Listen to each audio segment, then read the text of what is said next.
গতকালকে সকালবেলা ভোরে ফজরের ওয়াক্তে আমার আপন জ্যাঠা, বড় জ্যাঠা মারা গেছে। আমি আমার জ্যাঠার জানাজা পড়াইছি জোহরের পরে, ও নাঙ্গলকোট লাকসাম কুমিল্লা।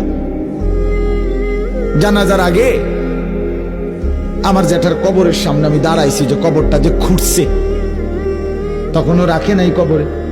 অনেকক্ষণ তাকাইয়া দেখছি, তাকাইয়া মাটিটার দিকে তাকাইছি, আর আমার কেন জানি মনে হয়েছে হঠাৎ এই প্রথম আমার জীবনে আমি এতটা গভীর দৃষ্টি দিয়া অনেকক্ষণ কবরের মাটির দিকে তাকাইছি।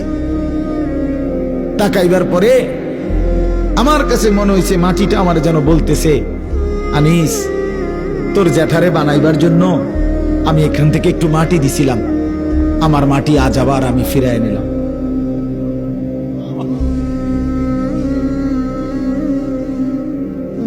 আমার মাটি আমি ফিরায় নিলাম।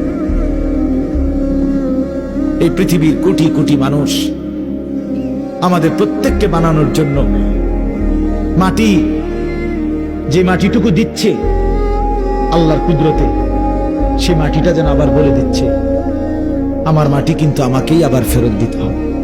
অফিহা, আমার মাটি আমাকেই ফেরত দিতে হবে।